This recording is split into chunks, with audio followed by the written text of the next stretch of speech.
एक बार महात्मा बुद्ध किसी गांव में प्रवचन दे रहे थे। वे अपनी बात को समाप्त करते हुए बोले, मानव के दुख का कारण है स्वयं को किसी से बांधना। जहाँ भी मोह होता है, बंधन होता है, वहाँ दुख स्वयं ही उत्पन्न हो जाता है।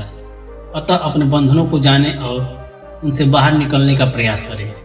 उसने फिर सभी को आशीर्वाद दिया और अपने आश्रम में वापस आ गए। अगले दिन उनके पास एक व्यक्ति आया। महात्मा, मैंने कल आपका उपदेश सुना। उसने बुद्ध को दंडवत करते हुए कहा, आपकी बातें मेरे दिल में उतर गई। मैंने अपने बंधनों को तोड़ दिया है और मोह माया को छोड़ दिया है। मैं अब आपके पास आना चाहता हूँ। उस व्यक्ति की बातें सुनकर बुद्ध मुस्कुराए और धीरे से पूछा, मुझे विस्तार से बताओ वत्स, तुमने कौन कौन से बंधन तोड़े हैं और किसका मोह छोड़ दिया है? उसने कहा, मेरे घर पर मेरे बूढ़े माता पिता और पत्नी है। मेरी पत्नी बार बार बीमार हो जाती है। उसकी पीड़ा देखकर मैं अक्सर सोचता रहता हूँ कि अगर वह मर जाए तो उसके दुख दूर हो जाएंगे। उससे मैं बहुत दुखी हूँ। लेकिन कल जब मैंने आपका उपदेश सुना तो मुझे पता चला कि मेरे दुखों का कारण मेरा परिवार है। मैं इसके चक्कर में पड़ा रहूँगा तो सत्य कभी नहीं पता चल पाएगा। मैं अपने घर छोड़कर आपके पास आया हूँ। बुद्ध ने कहा, क्या आप वास्तव में सभी बंधनों से मुक्त हो गए हैं? देखो, क्या तुम्हारे पास कोई रिश्ता है? वो बोला, नहीं प्रभु, मैं अपने जीवन में सब कुछ छोड़ चुका हूँ और अब आगे बढ़ना चाहता हूँ। बुद्ध ने कहा, अगर ऐसी बात है तो फिर ठीक है, आज यही आश्रम में रहो। मैं कल आपको क्या करना चाहिए बताऊंगा। बुद्ध ने अपने एक शिष्य की ओर इशारा किया। शिष्य उन्हें आश्रम में अतिथि कक्ष में ले आया। वह व्यक्ति आश्रम की गतिविधियों को उत्सुकता से देखता रहा। उन्हें देखकर वो बहुत खुश हुआ और उसे अपनी अच्छी किस्मत पर गर्व हुआ। अगले दिन बुद्ध ने कहा, तुम्हें पूर्व की दिशा में जाना है। वहाँ एक गांव मिलेगा। साधिका का घर गांव के बाहर है। वह आपको कुछ देगी। आपको इसे लेकर वापस मेरे पास आना है। वह व्यक्ति पूर्व दिशा की ओर चला गया। मौसम गर्म था। कुछ ही देर में उसके शरीर पर पसीना आ गया। उसे भी प्यास लगने लगी। वह सोचा कि मैं इस गर्मी में पसीना नहीं बहाता। अगर मैं इस समय अपने घर पर होता। कुछ दूर और चलने पर उसे भूख भी सताने लगी, पर वह एक सुनसान और बंजर रास्ता था। आसपास न कोई पेड़ था और ना ही पोखरा तालाब। वह पुनः सोचने लगा कि अगर मैं इस समय अपने घर पर होता तो अपनी पत्नी के हाथ का बना स्वादिष्ट भोजन कर रहा होता। पता नहीं क्यों बुद्ध ने मुझे इतनी गर्मी में दूर भेज दिया। लंबे समय तक चलने के बाद वह व्यक्ति गांव पहुंचा। एक घर गांव से बाहर बना हुआ था। जब वह दरवाजे के पास पहुंचा तो उसने धीरे से दरवाजा खटखटाया। द्वार एक साधिका ने खोला। उसके चेहरे पर बहुत तेज था। उसने उसे देखा और मंत्रमुग्ध हो गया। मैं जानता हूं कि आपको बुद्ध ने भेजा है। साधिका ने उसे अभिवादन करते हुए कहा, तुम अंदर आ जाओ। वह व्यक्ति घर में घुस गया। साधिका ने कहा कि वह पानी से हाथ धोकर एक चटाई पर बैठ जाए। भोजन की थाली साधिका ने उसके सामने रख दी। वह भोजन करने लगा। उस व्यक्ति ने अचानक साधिका के पैर को देखा। उसके पैर अद्भुत थे। वह बस उन्हें देखता रहा।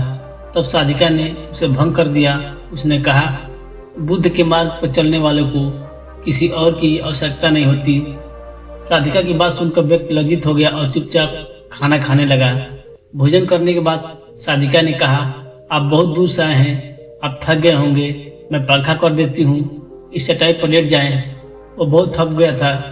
उसने अपनी आंखें बंद कर ली और चटाई पर लेट गया। साधिका ने उसे पंखा करने लगी। उसने अपनी पलकों को धीरे धीरे खोला और चोर दृष्टि से साधिका को देखने लगा। वह स्त्री की सुंदरता पर विचार करने लगा। इसकी वाणी कितनी सुंदर है। मेरा जीवन स्वर्ग होता अगर यह मेरी पत्नी होती। साधिका ने इसका मतलब समझ गई और कहा, शरीर में कुछ नहीं रखा है। यह सिर्फ हड्डी, मज्जा और मांस का है। सत्य को सिर्फ वही व्यक्ति पा सकता है जो इसके आकर्षण से मुक्त हो जाता है। यह सुनकर वह व्यक्ति घबरा गया। वह चटाई से उठकर बैठ गया और बोला, अब मुझे बुद्ध के पास जाना चाहिए। कृपया मुझे वह सामान दे दीजिए जिनके लिए बुद्ध ने मांगा था। साधिका ने मुस्कुरा कर उत्तर दिया, बुद्ध ने तुम्हें जिस कार्य के लिए भेजा था वह पूरा हो गया है। द्वार के पास रुककर उसने पूछा, तुमने मेरी भावनाओं को कैसे समझा? महिला ने मुस्कुराते हुए कहा, बुद्ध की कृपा से मैं मोह और माया से ऊपर उठ गई हूँ, इसलिए मैं भावनाओं से मुक्त हूँ और किसी का चेहरा देखकर उसके मन में उठ रहे विचारों को समझ लेती हूँ। उसकी बातें सुनकर वह आदमी एक बार फिर लज्जित हो गया और सोचने लगा कि जिस स्त्री ने सच्चे मन से मेरा स्वागत किया, मैं उसके बारे में क्या क्या सोचता रहा। इसके बाद वह बुद्ध के आश्रम की ओर लौट आया।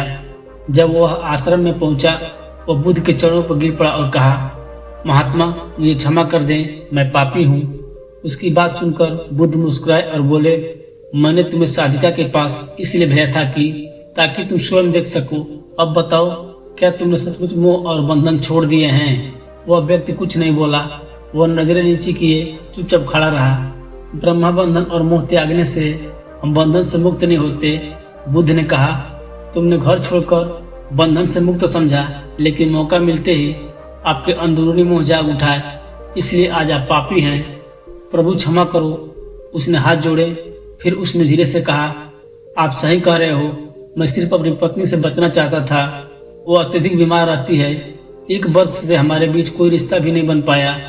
मैं भी कुछ अधिक नहीं कमाता हूँ, इसलिए मैं भी अपने परिवार की जिम्मेदारियों को पूरी तरह से नहीं निभा पा रहा हूँ। शायद इसी कारण मैं अपने परिवार से दूर होना चाहता था, लेकिन अब मैं जानता हूँ कि मेरा परिवार मेरी सच्चाई है और मेरी जिम्मेदारियों को पूरा करना ही सच्चाई है।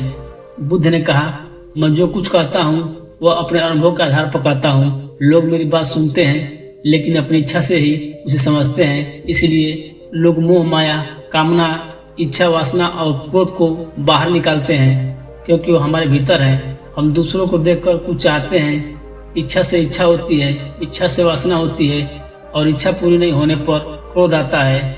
यह सब एक दूसरे से संबंधित है। हम अपने क्रोध के लिए हमेशा दूसरों को दोषी ठहराते हैं, जबकि हमारे क्रोध की जड़ हमारे भीतर है। चाहे तो क्रोध आएगा, चाहे तो नहीं आएगा। बंधन बाहर नहीं होते, वे हमारे मन में है। हम सिर्फ मन से किसी से बच जाते हैं और मन ही हमें दुख देता है। लेकिन जो लोग इन बातों की गहराई तक पहुंचते हैं, वे दुखों से हमेशा मुक्त होते हैं।